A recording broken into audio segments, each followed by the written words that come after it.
and welcome to ISO 400. I am your host, Julius Motal. This week I'm talking with Amanda Rivkin, an American photojournalist currently based in Chicago who has a wealth of international experience, having worked in places like Azerbaijan, Serbia, the Czech Republic, Poland, and Turkey. And she's been published in a wide variety of publications, including the New York Times, Monde and Newsweek, among others. She has a deep understanding of storytelling and an eye for subtlety you don't often find in news photographs. And as always, our music is provided by Yuki Futami, a New York-based jazz musician. Thanks so much, and hope you enjoy. Welcome to the show. Thanks so much for taking the time. 8 hours is a bit of a considerable time distance to navigate, but I'm glad we made it work. So you graduated from Columbia J School in 2007, and fairly soon after, about a year after, you were at Barack Obama's election night, 2008, when I imagine he found out he won, and you got this incredible photograph of him with his hand raised, and his reflection is in this bulletproof glass, and you've got Joe Biden's mom kind of like walking off in the reflection, and it seems like that photograph was fairly pivotal. It was an important photograph for you, and I was wondering if you could kind of paint the scene, tell me about how that came about. Yeah. So I began by covering the political conventions that year. In August, there was the Democratic National Convention in Denver, and then in early September was the Republican National Convention in St. Paul, Minnesota. Mm-hmm. And so from there, I sort of started working with Polaris, which got me accredited for the DNC when I showed up there. Okay. And then through them, they needed somebody to sort of coordinate their Chicago election night coverage. Mm-hmm. And I became it. And so sort of as a reward for my work, they put me in like the best position on the riser front and center. And I spent basically the day working with a guy named Steve Liss, who was a longtime Time magazine photographer. Mm-hmm.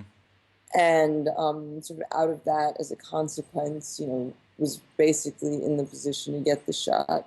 And everybody else, it seemed, had sort of gone tight or focused more on the crowd and his reaction rather than his reaction to the space on that stage. Mm-hmm. And there had been, a few light tests the day before that I showed up for. I think Steve and I and like the guy from Getty and AP were like the only ones really there and in town yet at that point. Mm-hmm. And so I played with the glass a little bit then, but it was really just sort of the luck of not being too close or focused on something else, right. Sort of see that moment come together. And so where did your career go from there? I know you've worked internationally in a bunch of countries, Azerbaijan, Czech Republic, Poland, Turkey. Were you working nationally for a while? And then when did you start segueing into other countries? So I basically, when I finished Columbia Journalism, I had an internship in Spain, freelance briefly in Ethiopia for AP and BBC, and then had a fellowship in Germany and Poland. So I had a little bit of international experience. And then I sort of returned to New York, and everybody was talking about Hillary Clinton. And I just, I knew better. I knew that this wasn't going to work. And I have, I'm not going to get into the politics of the current race. Sure. But given that, I was part of a generation that didn't want to turn 30 and only see a Clinton or a Bush in the White House, since we were effectively too young to remember politics. I sort of, on a hunch and having previously interned for Obama's campaign in Chicago when he was running for the Senate, basically ended up coming back to Chicago and thinking this was going to be the place to be based and sort of where the stories were going to happen that weren't in Washington or New York. And I got really lucky with sort of the timing of everything. So my hunch proved correct, and I basically began working for the New York Times pretty regularly after that photo that you just alluded to or talked about that made it into the London Sunday Times magazine. It was a double chuck. Whoa, very cool. About 10 days after the election, and then about a month later, the feds showed up at the doorstep of our then governor, Illinois Governor Rod Blagojevich. Oh, you've got this great portrait of Blagojevich in his office with his feet. Oh, it's fantastic. Thank you, thank you. So that was actually taken on his, what was it, the last day he was in office during his impeachment hearing. He was sort of organizing his speech and his thoughts and waiting to go on.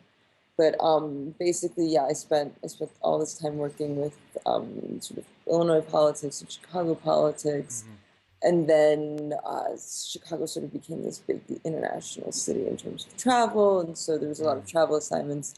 But sort of, I knew I didn't want to necessarily be based here forever, and I went to Georgetown.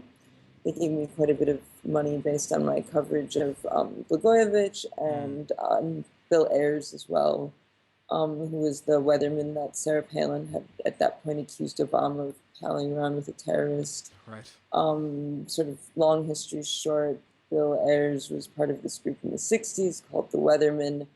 And the only things they succeeded in blowing up were a Pentagon lavatory and their townhouse that was their base in Manhattan. The only person they ever killed was one of their own, was Bill Ayers' girlfriend at the time. And then because of this, they were sort of forced underground throughout the 70s. Bill Ayers' father was the head of the local power company, so very well connected politically. And then basically the feds dropped the charges. He came out from the underground, went to graduate school and became an education professor, professor of education at the University of Illinois, Chicago, where he still teaches to this day. And had hosted like one fundraiser for Obama in his living room at the time. And sort of consequently, Sarah Palin pulled this up in a debate and accused him, or in a speech, and accused him of palling around with terrorists. And so basically on election day 2008, before photographing Obama, I photographed Bill Ayers. And so Georgetown sort of saw that I had this ability to, I don't know, talk to or deal with these sort of rogue characters and photograph them. And so I went there for a couple of years and then used that sort of base to get a Fulbright grant to go to Azerbaijan. And so then spent about 3 years living abroad until sort of circumstances in Turkey became pretty heady, let's say. Right, and what was the Fulbright for a photojournalistic project? What was the scope of that grant? So the Fulbright grant was for basically a year-long project photographing the role of women in Azerbaijani society. And so while I was there, I sort of built on earlier work that I had with the National Geographic Young Explorer grant covering the Baku-Tbilisi-Ceyhan oil pipeline route, which was the first oil pipeline to bring, Caspian energy from sort of the former Soviet Union without going through Russia at all. It goes through Azerbaijan, Georgia, and Turkey. And then while I was there, I also photographed the Eurovision Song Contest. And that's got to be fun.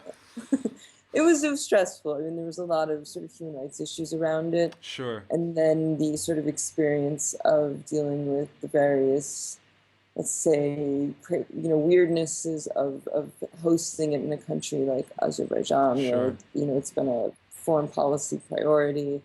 And the First Lady is sort of on the committee that is hosting it. It's a prestige project for the government, which lends a totally different dimension than just like going to a party.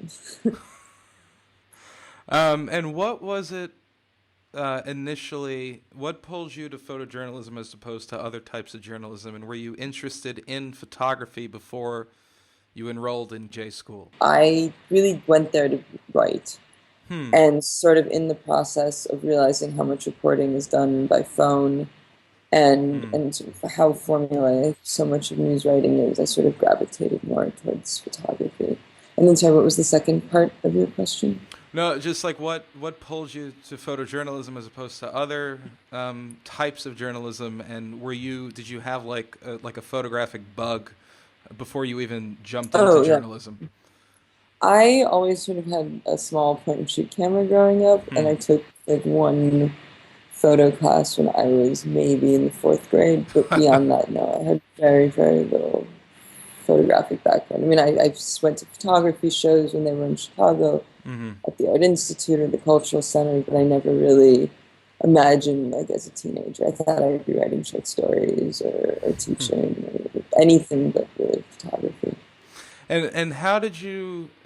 Something I've noticed across a lot of your work, you have a wonderful eye for subtle moments. And there's a photograph I'm thinking of in particular. It's a photo of this guy standing at the edge of the Caspian Sea, and it's just his feet, and there's like a little school of fish just like right there, like this little black cloud. I'm wondering who has, like, which photographers have influenced you? Where have you taken inspiration from as you've gone along, from starting as a photojournalist until now? I have a great mentor in Ron Haviv, so probably sort of more than anybody else, Ron has been a pretty big influence professionally. I really love Jill Perez's work in Iran and Rwanda. Nahra was certainly an earlier influence. These days, I've always really loved Dorothy Lang. Her work on the Japanese internment camps in the U.S., I thought, is just like still some of the most incredible work. Eugene Smith, of course, the country doctor. I could go on. No, I'm sure. But if, like, I've heard photographers phrase it in a certain way, like if they had like two photographic parents who kind of came together and made a photographer, like who are the two? Ron Haviv, I'm guessing, is one of them, and who might be the other one for you? I don't know. I don't wish to cast him in a paternal light. No, not just. It's not even a paternal thing. It's just like it could be. I have no idea. I would say way more than way more than two. Just two. Yeah. Okay. And Ron, I imagine this is part of the 7 mentorship program that you were a part of. So how did that all happen for you? How long was it? Are you still involved with it? So I was in 7 Mentor for 2 years, from 2012 until last year. Okay. And it sort of came about, interestingly enough, on election night 2008 when I met Ron. Not bad. And picked up his credentials and about 7 or 8 other photographers. So when he had a workshop that was hosted by Canon, like maybe 2 years later, I thought to apply. I was like, okay, he seemed pretty cool, and I like his work a lot. And then I applied to that. And just sort of asked him, so what does it take to get into 7 Mentor, and sort of began the conversation from there. So how did the dynamic work? What's the 7 Mentor program like? Is it like checking in with somebody like once every couple of months? Like, what's the scope of things? I mean, everybody always asks that, like, what's 7 Mentor, young photographers especially. And basically it was just, normal sort of part of 7 representing these over, but when there are things that come up that I just show outside of my bounds, I basically do and can call Ron. But it's basically assistance with editing, with marketing, with professional development, with sort of talking through difficult issues that come up as a result of this work, and occasionally personal neuroses. Sure. Always good to have someone to fall back on. Yeah, it is. I know Ron has my back, and I hope he knows I have his. So. Oh, good. Were there any stories so far in the years you've been doing this that proved particularly difficult to capture visually? And if so, how did you go about that?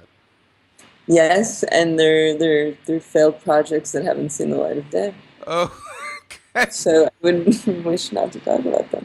Totally because fine. Until they get into some sort of shape they're visually presentable, I think we're all allowed some privacy around our failures, shortcomings, and even our greatness. Oh, completely. Well, aside from projects that haven't worked out, what are some other? Because you've worked in a bunch of different countries, a bunch of different cities and areas. What are some challenges you faced in the course of your photojournalistic career, and how did you overcome them? I mean, I know when I was in Azerbaijan, it was both sort of a challenge and helpful. But as a woman, you're really underestimated. And like, I would call people for shoots that I had been assigned to for pretty major publications, and they'd like, but you're a woman, like you can't be a photographer. Oh boy. And then like hang up on me and call me back and ask me out for dinners. So that's sort of not really gonna work. But you get the shots. Right. There's a series I'm interested in particular called When a Fatwa Comes True. I'm wondering if you could tell me, summarize that story a little bit and tell me what it was like to work on that project. It's an emotionally heavy series in its scope, and I'm wondering how, I mean, as a journalist, it's important to like get close, but also to maintain some distance so as not to get too lost in everything. And I'm wondering, how did you sort of maintain that professional distance while also getting invested?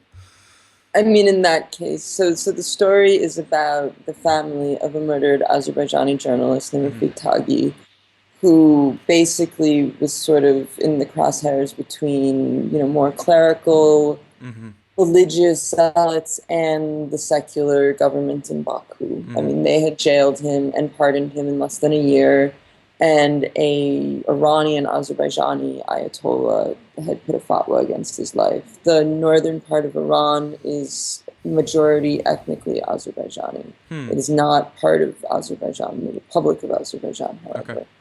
Okay. But basically, he was murdered, stabbed to death, stabbed walking home from a bus late at night, and died in the hospital a few days later of complications related to his wounds. And I met the family at the funeral, and I sort of saw something in them, and I ended up following them for about 9 months until just after the son was conscripted into the military, basically as a means of the state to keep an eye on him. This is a pretty common thing in Azerbaijan. If you do something to get out of line and you're of military age, most of the time people can bribe their way out. If you're unlucky or too poor or too political, you can just get drafted. And so he was sent to the military. And then the sort of household that had been, 4 people, father, mother, son, daughter, was suddenly just 2 women. And that's sort of the end of the series where I left it. I didn't do as good of a job, let's say, of keeping a distance as you normally would. Okay. I left a camera with the daughter when I left.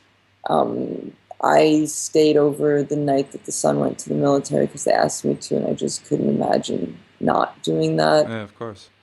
I spent holidays with them, birthdays with them. I mean, they're an incredible family. Last time I went back and saw them. The daughter gave a really moving interview earlier this year, late last year, to one of the local outlets that a friend of mine translated and I posted to my blog. But it's, I don't know, there's times when you have to accept that somebody's won your heart. And yeah, no, of course. Deal with it. So was this within the scope of your Fulbright year in Azerbaijan? Did it come after? What? No, it was during the Fulbright year. Okay. And how often, I mean, it seemed you've been with them for 9 months. I mean, how often, like how many times a week were you spending time with them? What was the scope of things? And were you working on other things while you were following this family? So I was working on other things, the pipeline work, the Eurovision work, the work about women in Azerbaijan.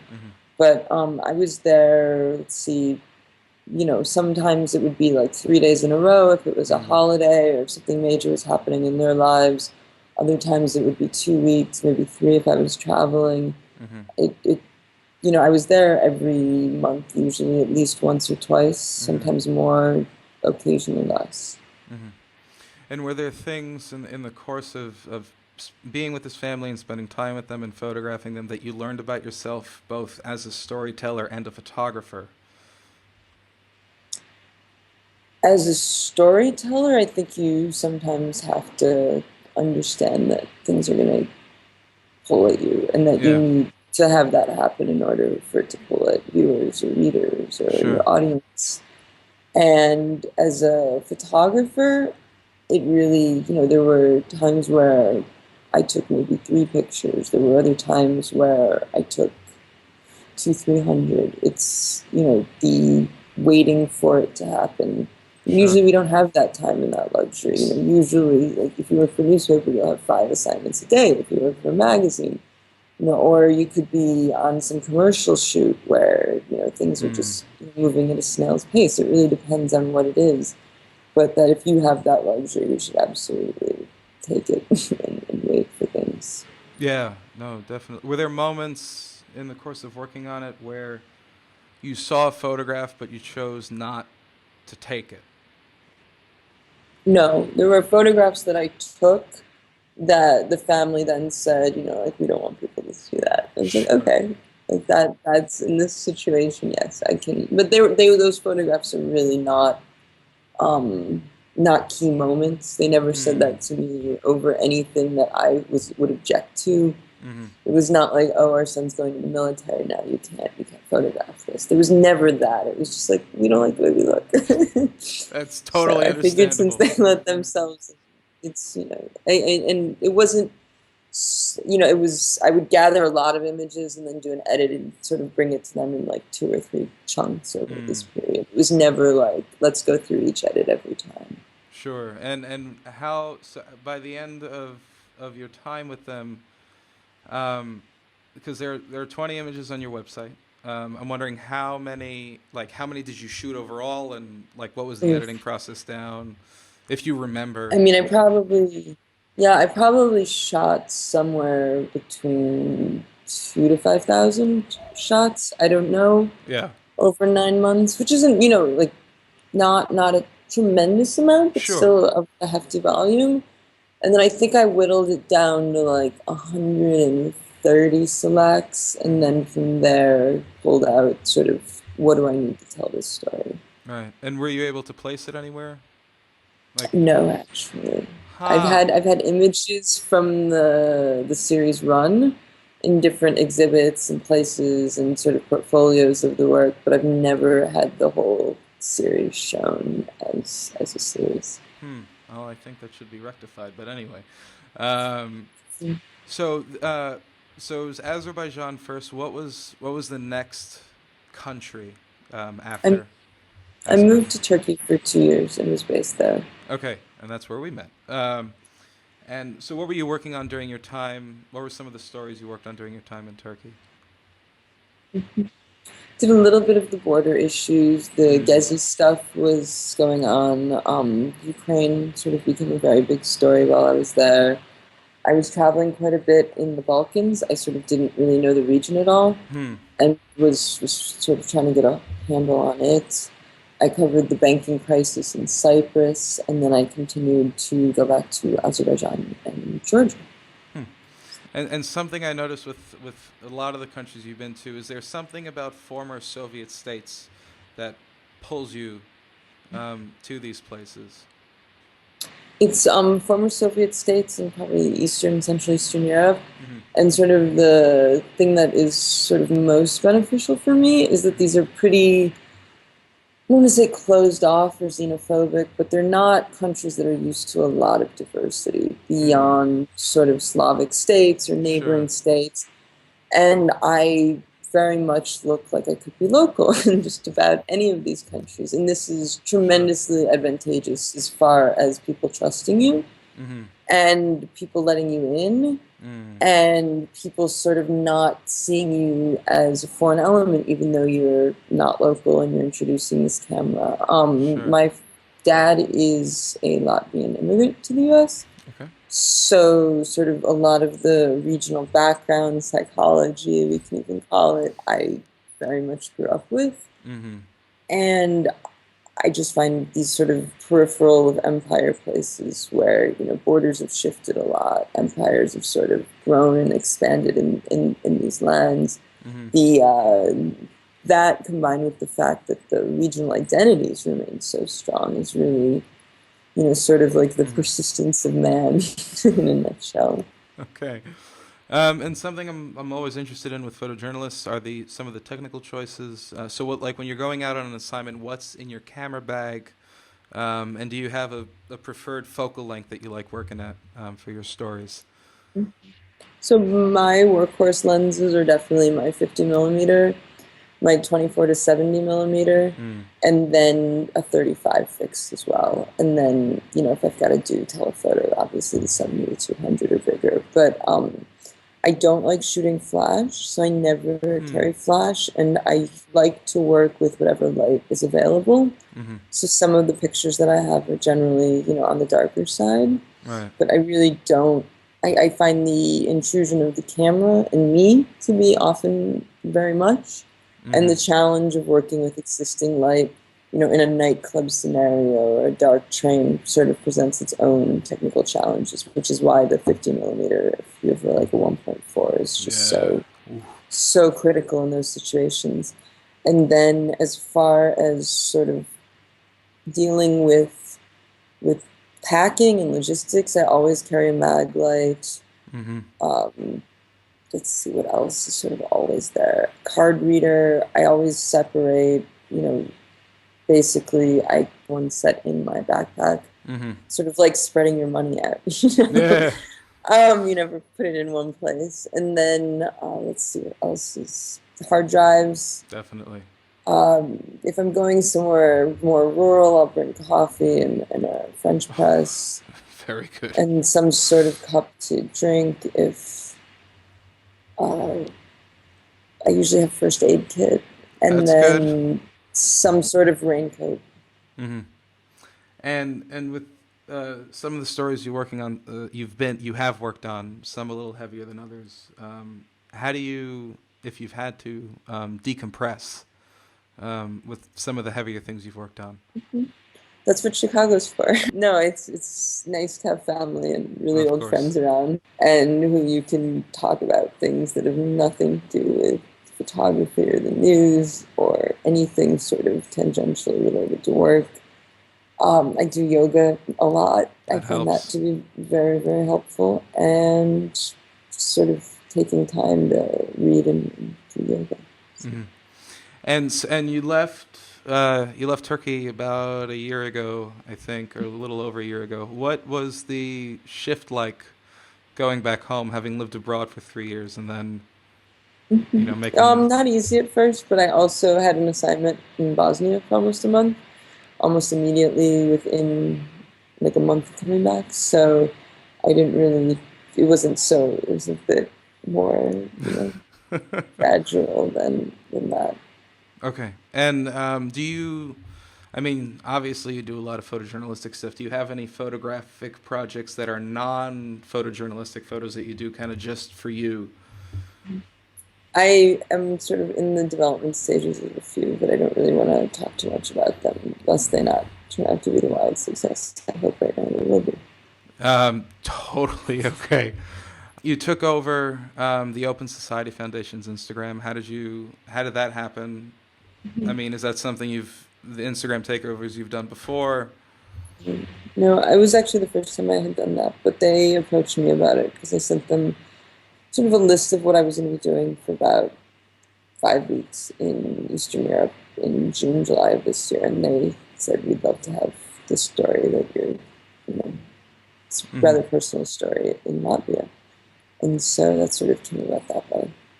So. Sure. And what was the story? I basically went to the villages, I should say, in Latvia where my grandparents sort of fled for their lives from, and looked at sort of the darker sides of Latvian history. And the reason that this sort of moment, story is that the eastern region of Latvia is one of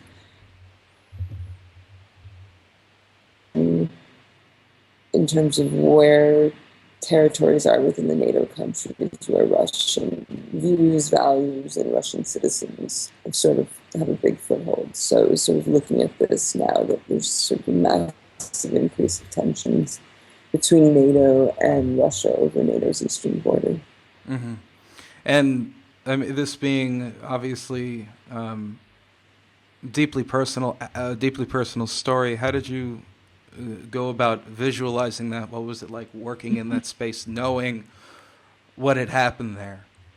Well, I did do a few things to guard my privacy. Like, I didn't mention my grandparents' names. Sure. I talked about the region.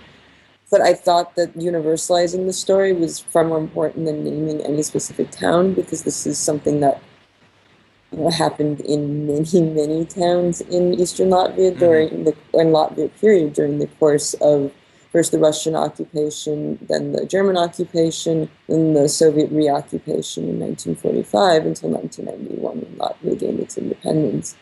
So I really was sort of interested in telling this story not as a story about me and my family, but as a story that's sort of more universal. And given the events happening in Syria and Yemen and various parts of the Middle East, I think the experience of fleeing for one's life is something that has far more universal implications than just Latvia's struggle with Russia. And I think I have the images up here. I think what really works about them is that they're quiet moments. They're not, they're not in your face. They're more meditative than anything, I think, and I think it works for the scope of what you did and what you shared.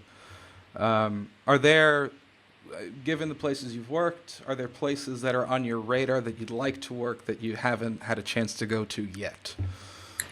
Ooh, I mean, I'm in the middle of a project on Serbia right now. Okay. So Serbia is very much on my radar. And I would love to go back to Poland. I was just there for a NATO training.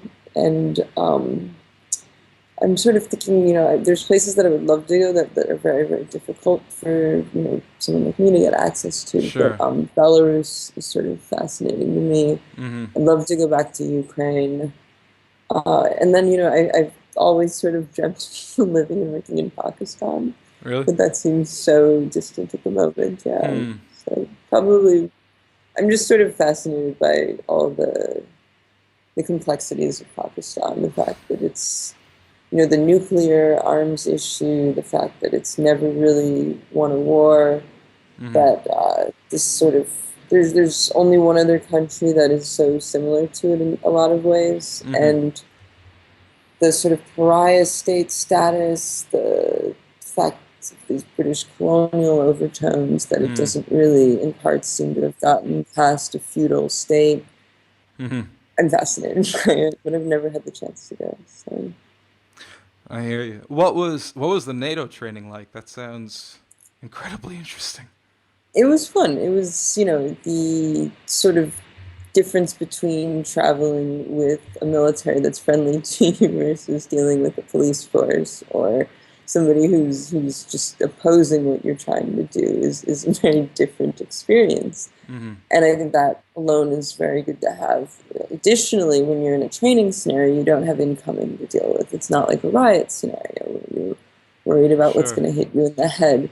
So sort of the issue with trainings is that it becomes a bit of like boys and their toys, and you're riding in a tank, or you're, you're basically watching artillery rounds go off, and there's nothing coming at you, and that unless something goes terribly, terribly wrong, no one is going to get killed or injured in this. So it's a very sort of, I don't know, I would even call it like a magical space in terms of conflict and how sort of conflict is developed, because when you remove the reason you do these, of course, is so that when those elements of danger are introduced, you're sort of returning to this rote memorization of, okay, this is how I drive the tank. It's not like, what's going on here? All I hear are the shells. So in that sense, it's extremely important and very, very useful. In another sense, it's the rehearsal that has none of the chaos of actual conflict. Okay. And for the years you've been abroad and you've been working, have you been freelance the entire time? Have you been staff at all? What was that like for you? No, I've definitely been freelance the whole time, and I've had mentors like Ron that I've worked with consistently over a period of time, and Leslie Thomas of Artworks Projects as well now for several months. But it's a very sort of different thing, I think, to be staff and to be told, rather than working on a project-to-project basis. Sure. You are basically going wherever they're telling you to, and then you're dealing with an internal political battle, not over getting your work seen. Right. That sort of fades away, but over getting palm assignments. Sure. And was that something you knew from the outset, starting out, like after graduation, like I'm going to be freelance, or how did you arrive at this Like, I think the industry delivers you where it delivers you in so many ways. And what I mean by that is that I came into the industry at a time when sort of the last wave of people who could do this and do this alone were able to make a living doing it, and a good living, were sort of that industry model of advertising revenue dependent has sort of switched now to where photographers are the brands and they're doing their own marketing and they're doing the commercial work, and then they're selling their editorial work as they can sell it, where they can sell it, and how they can sell it. And, did I ever think starting out that I would be making pictures for something that you viewed on your phone that are this big that most people forget about within an instant of looking at them? Right. No. I would have, this was like the Jetsons in 2007. So I think, we need to factor in things that are totally beyond any circumstances we control, like, the state of an industry, or how people are viewing images, or the state of the economy, or what's happening in newspapers. I mean, I was at a school for a festival in May, and everywhere there were signs, learn to code, or Obama wants you to learn to code.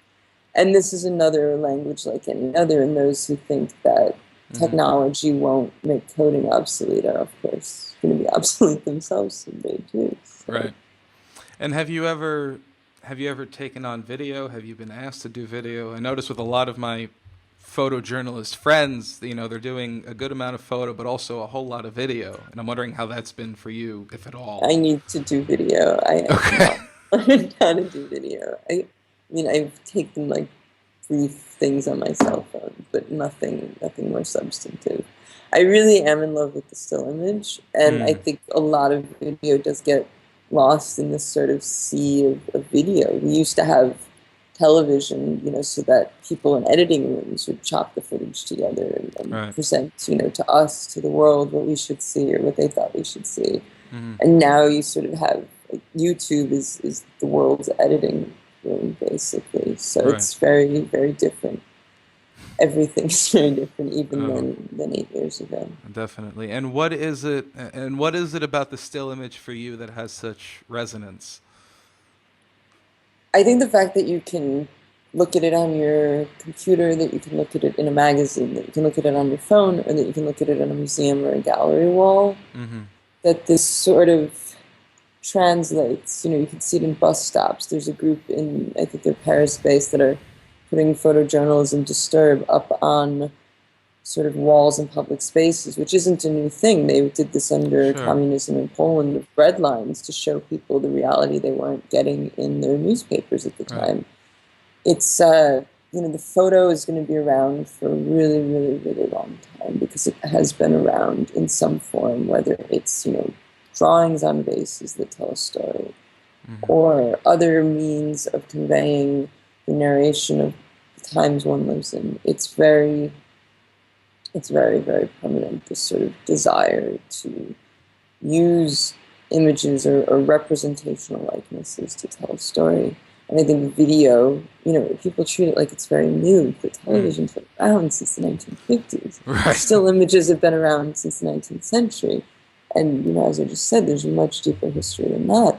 So I think for me, it's just sort of what's made the most sense, and certainly what I've been most successful at conveying to the outside. Yeah, no, of course. Are there any particular still images that other photographers have taken, either historically or today, that you return to? I think we all have a couple. I mean, there's one that I talked about in the New York Times Lens blog when I did Turning Point about the image that we started with about Obama. Sure. Of little girls pledging allegiance in a Japanese internment camp that Dorothy took. That to me just is so much about patriotism and fascism and the power of authority and children, how susceptible they are to, brainwashing, for lack of a better term. Not that these children are brainwashed, but it's in wartime they often use children to get to the parents. It's that sort of image. And then there's one that Ron Reeve took of civilians, elderly women, and man, being beaten by Serbian paramilitary soldiers. Bosnian conflict that sticks with me. God, there's just so many photos. There's images from Gil Perez's Iran, Telex Iran book. It's, the Eddie Adams image of the assassination on the Vietnamese street corner.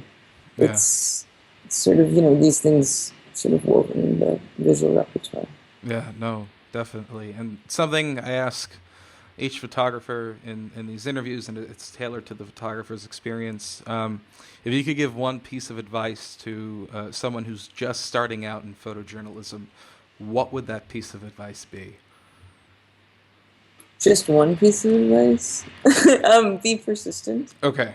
I think that's sort of, and not just in the sense of like approaching editors or trying to get published, but of trying to do your own work, of trying to do your own stories, of trying to find your own voice, of trying to be your own person, basically. And it seemed like you had a couple lined up. Is there a second piece of advice you would give? Be versatile. Don't just, and I'm terrible at this because I just do photography, but I do other things. I translate, I assist, I teach, and I lecture. I do a lot of different things, but don't just expect that you are going to be a photographer and all you're going to do is take pictures. That's no longer the way of the world. This is very true and wise words for me, and I'm sure for many others. So thank you, Thank you for taking the time to do this. It's been great to hear your story. Thanks so much for watching. This has been ISO 400. If you'd like to see more of Amanda's work, you can go to her website, amandarivkin.com. You can find her on Instagram @Amanda Rivkin or on Facebook @A_Rivkin Photography. And if you like what we do, please hit subscribe down below and share this with your friends. Thanks so much, and see you next time.